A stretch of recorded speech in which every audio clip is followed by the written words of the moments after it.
SSC அகாடமியில் வந்து join பண்ணியிருக்கோம்.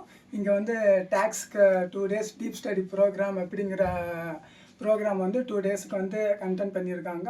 அவங்க வந்து ஸ்டார்டிங்கில் டேக்ஸ் படிக்கும்போது ரொம்ப கஷ்டம், ஏன்னா ப்ரொவிஷன் ரொம்ப இருக்குது, எக்கச்சக்கமாக இருக்குது, இது எப்படிடா நம்ம மெமரி பண்ணுறது, எப்படி எக்ஸாமை ஃபேஸ் பண்ணுறது அப்படிங்கிற ஒரு ஃபியரோடவே இருந்தோம். ஆனால் சார் வந்து திடீர்னு இந்த ப்ரோக்ராமை வந்து ஸ்டார்ட் பண்ணுவோம். எங்களுக்கு வந்து ரொம்ப ஹெல்ப்ஃபுல்லாக இருந்துச்சு. ஆனால் இந்த ப்ரோக்ராம் வந்து எப்படி இருக்கும், எது மாதிரி இருக்குன்னு எங்களுக்கு தெரியலை.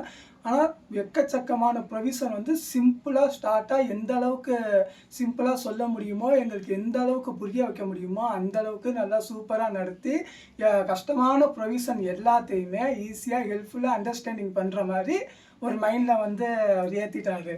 ஓகே, இதை வச்சு வந்து நாங்கள் நார்மல் சம் எல்லாமே சால்வ் பண்ணி பார்த்தோம். சிஏ சிஎம்ஏ இது வந்து பாஸ்ட் இயர் கொஸ்டின்ஸு எம்சிக்யூ எல்லாமே சால்வ் பண்ணி பார்த்தோம். ஸோ இது வந்து எங்களுக்கு ரொம்ப ரொம்ப ரொம்ப ஹெல்ப்ஃபுல்லாக இருந்துச்சு. இது வந்து நாங்கள் சால்வ் பண்ணி பார்த்ததில் நாங்களாகவே ஓனாகவே எல்லாமே சால்வ் பண்ணி பார்த்தோம். எங்களுக்கு ஆன்சரும் கிடச்சிருச்சு.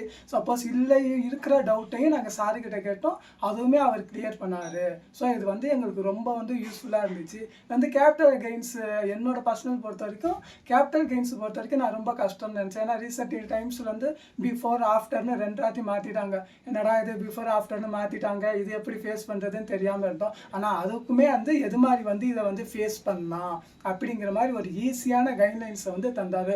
ஸோ ப்ரொவிஷன் ரொம்ப எக்கச்சக்கமான ப்ரொவிஷனை சிம்பிளியாக எப்படி எக்ஸாமை ஃபேஸ் பண்ணுறதுங்கிறத வந்து கற்றுக்கிட்டோம். ஸோ இப்போ எக்ஸாம்ஸுங்கிற ஒரு ஃபியரே எங்களுக்கு இல்லை. நாங்கள் போனால் அட்டெண்ட் பண்ணிவிட்டு வந்து ஒரு பாஸ் ஆகிற அளவுக்கு பாஸ் ஆகிடுவோம்.